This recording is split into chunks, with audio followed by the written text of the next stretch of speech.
Other news now on heavy rains lashing Cape Town this week, flooding in some parts of the city as a result. The rain, however, easing. Flood damage now visible in some areas, including Lwandle, Nomzamo and Nyanga. Newzroom Afrika's Vaylen Kirtley in Lwandle this morning. Vaylen, good morning. Excuse me, I tongue this morning. What's the latest there? Thank you very much, Stephen. A very good morning to you. So we are in Lwandle, which is to the east of Strand, a little bit outside of the city of Cape Town. But we know that there's still a 30% chance of rain across the Western Cape province, 60% chance in the Eastern Cape. And these partly cloudy skies will be a welcome relief for this community. You can see this area, how flooded it did become, and all the rubble that's actually here on the ground. The community have laid down in an effort to try and mitigate the effects of the wet and rainy seasons, which really will come into full effect from June and July. This area is a wetland area, and the community say that the only long-term solution would in fact be a complete relocation. But for now, it's just trying to manage when the rains do come. And you can see yesterday's downpour, what it actually did to these homes. A couple of homes having been flooded, certainly making it quite difficult for members of this informal settlement to go about their business and to make their way to school and to work this morning. Olani is one of the ward councillors here in Lwandle. A very good morning to you. Thanks for chatting to Newzroom Afrika. What was the effect of yesterday's rain and this adverse weather? Good morning, Kirtley, and good morning to the Newzroom viewers. Look, the rain that took place yesterday, it has caused a lot of damage to our people. Some of them, they struggled to go to work. Some of the kids also struggled to go to school because in front of their houses there's a lot of water. So there's a lot of impact that has been done.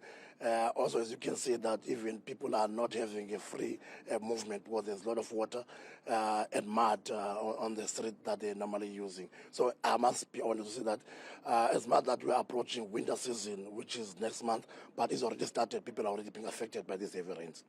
Were there any people whose homes were badly affected and they were displaced by yesterday's rain?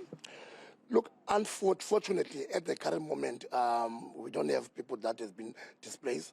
But all I can say that what the rain have managed to damage their structures inside, more especially on the floor. There's a lot of water inside the floor, so they managed to get rid of the water that was inside their structures. But there's no one at the current moment that has been displaced. But I must tell you, Katie, that we are not, this is not an abnormal situation to us. Every winter season, come June, July, August, our people are being affected, and the same thing all over again. So this is not just an abnormal situation, it's a normal situation to our people. You were explaining that some of the rubble that's actually been put down has been to try and mitigate the effects of the wet weather that we see during the winter months here in the Western Cape. What other measures is the community taking just to try and keep safe, number one, and also their belongings safe during this time? Look at the part of the obligation of the City of Cape Town municipality is to come up with a very proper effective winter readiness program so that people can be not affected by heavy rains when they take place. Look, our people have took that program upon themselves. As you can see that there's a lot of rubble that has been next to their structures. This is part of their winter readiness program to make sure that when the heavy rains comes, at least it should mitigate the high volume of water that goes into their structures. The other winter readiness program that our people have managed to do is to build some trenches, so that when the rains that are coming, more especially coming from the side of the N2, so when they come from the side of the N2, they have a trench, a big trench next to the fence, where at least high volume of water should not go into their structure. So that's a mechanism that they put in place in making sure that they mitigate and reduce the high number of water that goes inside their structures. This is something that you live with, it's something that you just mitigate, but surely it has an impact on the community. What is the sense in the community over this winter period? Look, I've been saying this all over again, and you can even go and check on the archive of some other media houses, that as much that our people are mitigating the situation, but every season we are facing the same situation. As you said earlier on, this is a wetland. And the only permanent solution, We will come up with short-term intervention. I mean, putting some rubble, digging some trenches is a short intervention. So we need a permanent intervention. And that permanent intervention is nothing else than to make sure that the City of Cape Town come on board, you know, because I know there are land that is available within the vicinity of Helderberg, that people that are residing in such a situation should be relocated. And that's an obligation and a mandate of the municipality, which we are under in the City of Cape Town. And our people are willing, you know, and they are willing. I know in other places people are resistant to relocate, but people of Ezinkomeni, Lwandle, they are willing to be part of the relocation only if the City of Cape Town would engage with them and identify a land and took them to a land that is well serviced, a land that is free of floods. Olani, in your engagements with the city to express the concerns of the residents and also their willingness to be relocated from this wetland area, which is problematic to have people living over the winter period, what has been their response?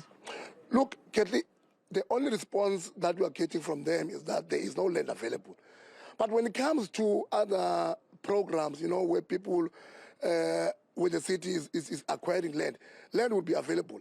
But when it comes to our people to be relocated, you know, from bad situation like this to a better situation, we've been told that land is not available. That's the only answer we are getting. But when you look at the land audit, you know, you will see that the City of Cape Town have so much land available. And we ask ourselves, what is that land for? If the land is available for City of Cape Town, why they don't look at the very pressing matters, like locating our people from this bad situation to a better place where it's going to be well serviced. So the only other locating from them, there is no land available. But when you look at the land audit, the city have so much, 40% of land is available within the vicinity of Helderberg. Olani is a ward councillor here in Lwandle. Thank you so much for chatting to us here on Newzroom Afrika. And Stephen, that's the situation that you can currently see here. Still lots of big puddles of water as people try to navigate their way just to get out onto the main thoroughfares where they will be able to get transport to whether it be work or to school as this community just navigates the effects of what we know the weather patterns are as the winter months and as the colder months start to roll into the Cape. Vaylen Kirtley, thanks very much indeed for that update. Very difficult situation for people there. Of course, getting colder in many other parts of the country.